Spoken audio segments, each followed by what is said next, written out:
Hi everyone, Bangthany Bangtano here, the internet's busiest music nerd, and it's time for a review of this new Ella Langley record, Dandelion. Dandelion is the second full-length LP from Alabama singer and songwriter Miss Ella Langley, the follow-up to her 2024 debut, Hungover. Now, I'm no Nostradamus, but if I were to bet, I'd say that 2026 is going to go down as the year of Ella, as she's handily the biggest breakout artist we have seen crop up in the last 6 months. And not only has this new album been doing massive numbers for her, but as of me shooting this video, she has 3 songs in the top 10, with Choosin' Texas being the biggest of the 3, a song that is #1 right now and has been on the charts for 40 entire weeks. So with me now covering this album and being obviously pretty late to doing that, I'm more or less like addressing an elephant in the room, an elephant with a cowboy hat, I guess.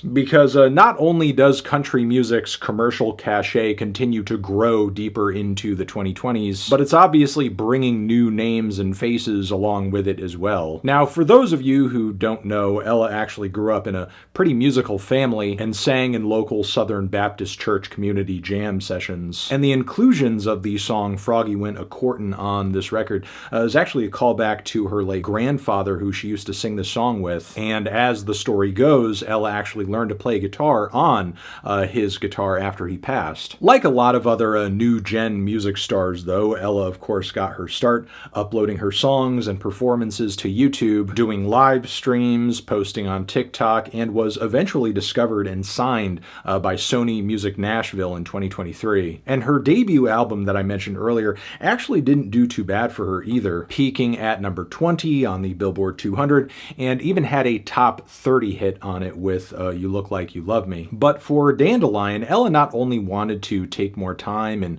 writing and creating this album, because with her earlier releases, she really was like hitting the ground running, getting signed and pumping out songs and recordings right away. And she also went with a symbolic title this time around as well, as she kind of sees the dandelion as a plant, a flower that can thrive in the harshest of conditions. And there are a lot of themes of hardship around this album, romantic hardship, the general highs and lows of life too. Dandelion also has 19 tracks on an hour-long runtime, so it's a pretty dense listen. And at first, I didn't really see what was so special about the album myself. I mean, the Froggy Went A-Courtin' intro is cute for sure, but the first leg of this thing doesn't really offer a whole lot to write home about. First, there's the title track, and off the bat, the production and mastering on this one are terrible. It's kind of like Ella and her collaborators heard Casey Musgrave's Star-Crossed and saw how that album sounded as like something to emulate, even though it's like handily her worst project. The drums on this thing are way louder than the vocals. Then the burst of guitars, bass, and background singing on the chorus kind of hits like this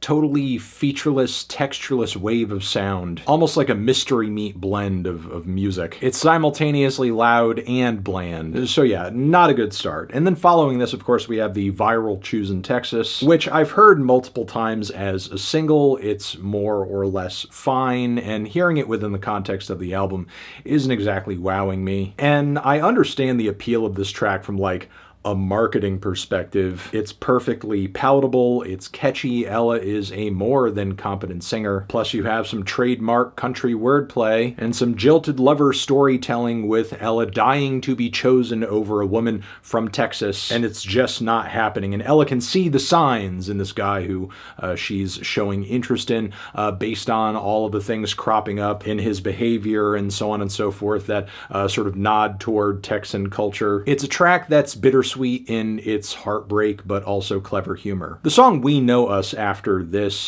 to me, is a lot closer to Cooking with Gas. It's a dazzling piece of pop country that kind of calls back, in my opinion, to Dolly Parton's Countrypolitan era. There's a slight 70s feel to it. It's kind of danceable, but it has a modern flair to it, with some decent writing about just this general unpredictability in this relationship. Then the song Low Lights is another moment that I can't help but feel like is a bit of lost potential. It's a piano ballad with a pretty strong vocal performance. It leans heavily into some string sections too during its heaviest moments. But once again, the production on this track kind of condenses it all down in such a way to where it feels very hefty and dense and thick, and you never really get a chance to appreciate how spacious and grandiose all of the layers really are. Then Be Her is the other kind of major hit from this record, and one that frankly leaves me scratching my head, because once again we are listening to an over-compressed piece of country slop where the drum beat is so huge, gigantic, rigid, dumb, and chunky, like completely sucks the soul out of the groove of the song, and feels almost at odds with Ella's vocals, which by comparison are a lot more nuanced. At least Ella's vocals and the lyricism aren't too bad. I sort of, see the be her, be hurt wordplay there, and I guess who can't relate to a bit of a jealousy bop? Again, it's okay, but instrumentally, it could be a lot better than what it is. Then You and Me Time might be my least favorite track on this record, as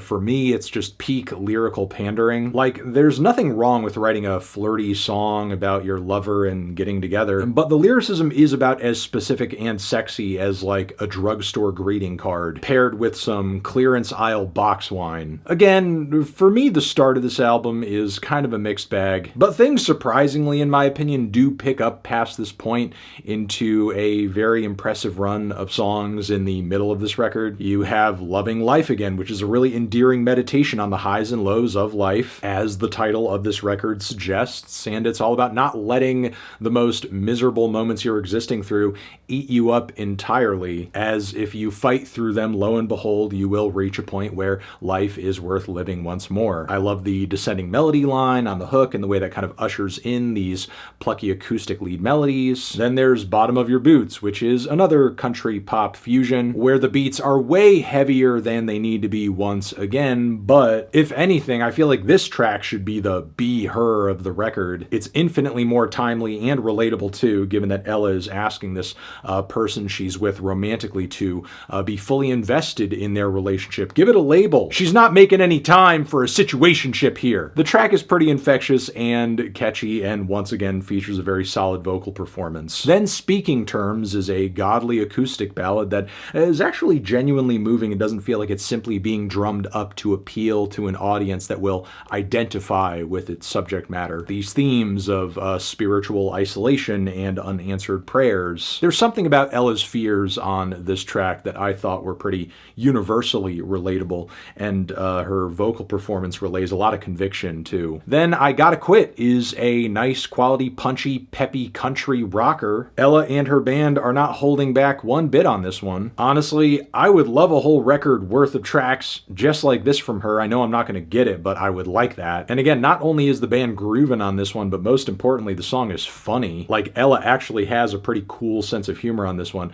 talking about how she wants this person's kind of memory to go away. She doesn't want to be obsessed with this guy anymore. The band takes a break for a spare moment for her to say, "Scram!